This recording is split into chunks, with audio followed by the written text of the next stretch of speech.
রমজান শুরু হওয়ার সাথে সাথে পর্যটক শূন্য হয়ে পড়েছে কক্সবাজার। কলাতলী, সুগন্ধা, লাবণী সহ সৈকতের সবকটি পয়েন্টে শুনশান নীরবতা। সংস্কার কাজে ব্যস্ত সময় পার করছেন হোটেল মোটেল ব্যবসায়ীরা। ছাড় দিয়েও মিলছে না পর্যটক।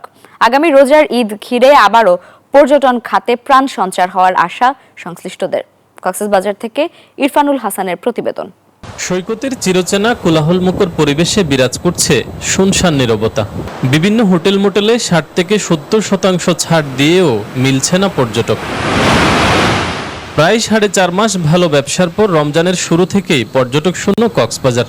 এমন পরিস্থিতিতে ধস নেমেছে হোটেল, রেস্তোরাঁ, পরিবহন খাতসহ সামগ্রিক ব্যবসা বাণিজ্যে। প্রায় জনশূন্য সৈকতে অলস সময় কাটছে ক্ষুদ্র ব্যবসায়ীদের।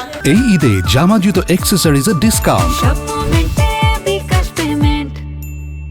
তেমন ভালো না, কারণ এমনি বসে বসে মোবাইল নিয়ে বসে আছে, গেম খেলতেছি, বসে দিনটা পার করতেছি, এর বাইরে আর কিছু না।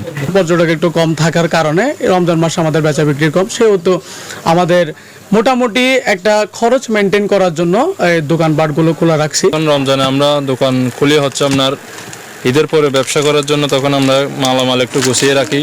পর্যটক না থাকায় বর্তমানে বন্ধ রয়েছে হোটেল মোটেল জোনের অধিকাংশ ব্যবসা প্রতিষ্ঠান। তবে এরই ফাঁকে আগামী ঈদের ব্যাপক পর্যটক সমাগমের আশায় কিছু হোটেল, রেস্তোরাঁয় চলছে সংস্কারের কাজ। রমজান মাসে আমাদের পর্যটন নেই বললেই চলে। ঈদের মৌসুমের গেস্টকে ভালোভাবে রাখার জন্য তাই করা হয় মূলত, আসলে কোনো বিজনেসের কোনো সুযোগও নাই। আমরা রমজান মাসে সাধারণত তেমন একটা গেস্ট আশাও করি না, এবং গেস্ট নিয়ে আমাদের তত একটা মাথা ব্যথা থাকে না। আমাদের মূল টার্গেট থাকে হোটেল সংস্কার। আগামী ঈদের ছুটিতে আবারও সমুদ্রের নোনা জলে উচ্ছ্বাসে মেতে উঠবেন হাজারো পর্যটক। প্রাণ ফিরে পাবে পর্যটন নগরী, এমনটাই আশা সংশ্লিষ্টদের। ইরফানুল হাসান, নিউজ 24, কক্সবাজার।